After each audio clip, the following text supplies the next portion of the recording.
a legitimate powerhouse in the state of New York, a team that other teams did not want to play. And I feel like that has become Iona now. Yeah, I'd agree with that. They're still... Buffalo people, so they're scrappy. Yeah. Buffaloians. They're still good, but they're not... at the beginning of the year. They did. They're not the team to beat. I think Albany has a real shot against them, real shot against Memphis. Louisville, I think, is the... I'm going to go out on a limb and say Albany stays within 8 of Louisville. Louisville is not what they've been recently, especially not with the scandal that's going on and everything. I feel like... Yeah, and that's true. If Louisville overlooks them, they could very well be in trouble. This game against Louisville, if Albany can win it, could be the game where the NBA scouts really go, wow, this Joe Cremo guy, this David Nichols guy, they're legit. Yeah. And it would... What do you think their ranking would be if they win the next 3? They'll be 23 to 25. Yeah, they will be in the top. I was going to say, if they beat Memphis, if they beat Memphis, Canisius, Louisville, they'll be in the top 25. They would have to be. At that point, you're talking about a team 13 and 1. You can't just Louisville, Memphis. Yeah, they don't have great wins, but that Louisville one certainly is. You can't justify keeping a 13 win might be the biggest win in none of those teams are in the top 25 currently. Existence. Yeah, that's because nobody wants to touch Louisville with a 10-foot pole.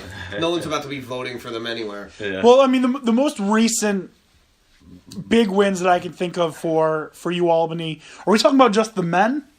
Yes. Okay. Last year they beat Penn State, first game of the season. Mm-hmm. 4 years ago. Who'd you root for there? I was so torn. I was happy. I was like, yes, go Albany. Yes, Penn State. But 4 years ago, maybe, Albany went to Washington and beat Washington. So that's a pretty big win. Yeah. If we're talking about women, not last year, the year before in the tournament, I think it was, maybe it was last year. No, it wasn't last year. It was 2 years ago. Albany beat Florida in the NCAA tournament and then got shellacked by Syracuse. So Albany is a program on the rise. Women's basketball, your win doesn't matter to me unless you beat UConn. Because you're all never going to happen. At most points, you're all vying for second place. Yeah, because Albany got beat by like 52. Yeah. Like it's just that's the thing in smacked. Women's basketball. I hate to say it with college basketball, you're all playing for second place for the most part. Yeah, it's very rare that it's not. There are teams that hold their own. UConn. I mean, Notre Dame did it this year against UConn. That was a good game. And Mississippi State beat UConn last year in the tournament. Like I did not see it coming. No, I don't think anybody sees it coming. When you're talking about Gino Auriemma, you're talking about a guy who just doesn't lose. His winning percentage is over 950. Oh my God. I mean, I don't think I was going out on a limb, but maybe it was a little bit of a limb. I had South Carolina beating UConn in the national championship last year. That's not as much of a I was close limb as Mississippi State. Yeah. In all fairness, I think they were all 1 seeds though. Yeah, well, I think Mississippi State was a 2. There's definitely disparaging. There's definitely a major gap in women's college basketball between the cream of the crop and just everyone else. I think UConn should be the only number 1 seed. Everyone else should start at 2. All the other ones are 1.5. Yeah, 1.5. You're not a 2, but you've been really 1. You've been really good this year, Delaware. We're going to give you a 1.25. But no, you're right. Unfortunately, that's how it is. It's UConn and it's literally everyone else. Sometimes the field wins it. More times than not, Brianna Stewart wins it. Or Rebecca Lobo. Gino Auriemma is actually 1 win away from 1,000 wins. That's really? Yeah. No way. It's 1,000 wins. He's lost 135 games. I could have sworn. Oh man, I could have sworn he had more wins than that. That's got to be. What's the most wins for? What's the winningest coach? Pat Summitt. Pat Summitt has the most wins in college basketball history. I'm pretty sure. With how many? I think it was like 1,200. So. Eventually. He's going to get there. Yeah, eventually he will. Yeah, I mean, he's not going anywhere. But college basketball, women's basketball is so hard for people to get into because why do people like college basketball? Pat Summitt is actually 1,098. 1,098? There are only 2 people in the 1,000 win. Gino's obviously going to be the third. Who's the second? Tara Vanderveer. Tara Vanderveer. All right. For women. I want to jack that up. And then Mike Krzyzewski and what's his name for men? The guy at UCLA, I think. Oh, man. Wooden. Yeah. No. I don't know. Doesn't matter anyways. So prediction. To me. Do you think Albany wins or do you think Memphis wins? I'm going to say Albany. Give me Albany, man. Give me the Danes! Give me the Great Danes. On ESPNU. The last thing I want to talk about with college basketball. Pat Summitt is the leader. Yeah. Mike Krzyzewski is next with 1,071. Last thing I want to talk about with college basketball. The Albany Cup goes to Albany. And this might be the last time we see this rivalry. Might be done. UAlbany and Siena might not play for a while. Because Siena, those dirty, dirty bastards, don't want to play at UAlbany. They want UAlbany to accept that they have to play at Times Union Center every year and want that to count as a UAlbany home game so that Siena can get an extra home game. Yeah, no, screw them. No. And so, I don't know if you've seen the hashtag. It's kind of trending. Hashtag SEFQ18. That's because they want to host the Albany Cup occasionally. Siena doesn't want to. So that might be the end of the rivalry. What's Siena's problem with going to UAlbany? 9,500 more seats. So? Times Union Center holds 9,500 more people. Yeah, so? That's good for you. You can't fill them in most nights. You should be gracious that we play there.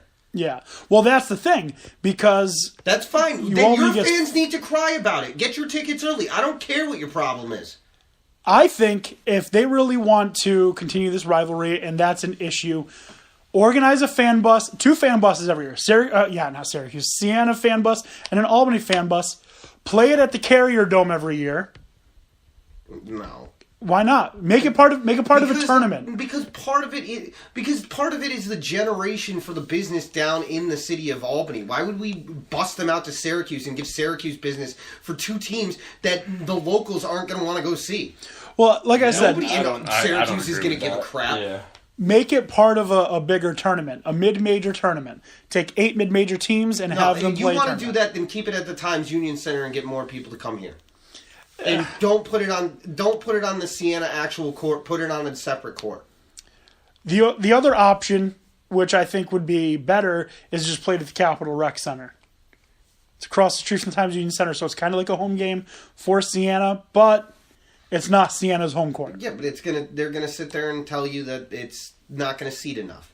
That's your argument. Yeah, Siena just thinks that they're better than Albany, which is literally what it is. First of all, UAlbany is a better school. And furthermore, you want that to happen, fine. Pay for UAlbany to have their court made there. Right. And you pay for that, Siena. Oh, they don't want to do that either. Well, then you get one of the 2 options, or you can go back to playing the crap you've been playing. Well, that's what it is. They want to go back to what they've had for many years, just Siena home game. Okay, then enjoy your own fans. Yeah. That's fine. There is a level of atmosphere to being inside of SEFQ. It's very disrespectful. It almost gives you... what's the term I'm looking for? Playing at SEFQ is like a smaller version to me than like Gamble Pavilion for UConn. Because UConn plays at... They'll play at the Hartford Civic Center... But they also have games at home at Gamble Pavilion on campus. And it's a different feel to it. More it's intimate. More enclosed. It's more of that like field house type of atmosphere where everything's packed in more. The crowd, you feel it more. Yeah, at UAlbany, you were literally right on top of the players. Yeah, there's more of a... that to me is more of a college basketball field than a game that I see at the Times Union Center. Like, you know the Nirvana Smells Like Teen Spirit video? where they're just in a small gym. Yeah. That's what it is. Albany should play in. That's kind of the feel that you get when you're there, though. It's a little bit more modern. Like if you want that kind of feel, go to Vermont. They just do not care. I agree with you, but you still get that feel. You don't get that from the Times Union Center. Again, it's more intimate is I think the best word for it. Yeah. CEFCU Arena, definitely a great venue to go to if you've never been there. I highly suggest checking out UAlbany Sports. But Siena, they're like elitists. Like, oh, you go to a school that costs more. Oh, well, you have a richer tradition of history. Well, how about this for history? 6 of the last 7 games between the two schools has gone to UAlbany. Yeah, but I mean, I'm not going to knock them on one event. I mean, I don't have any overwhelming disrespect for Siena. It's still a good school in this area. They're good at some things. Sports isn't one of them. I mean, it's just not. The Siena team is not as good as the UAlbany teams are. Where's your team ranked lacrosse-wise? Not in the top 25, I'll tell you that, ever. LeVar Ball is just going crazy at Madison Square Garden right now. But no, you're right.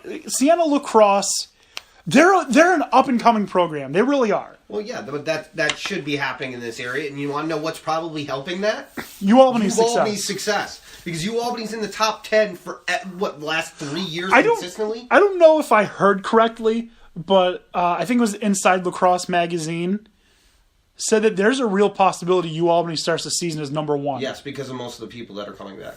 They have most of their team returning, including the number 1 face-off guy in the country. Yeah. So what? UAlbany has a very legitimate chance to start the season as the number 1 team in the country. Yeah.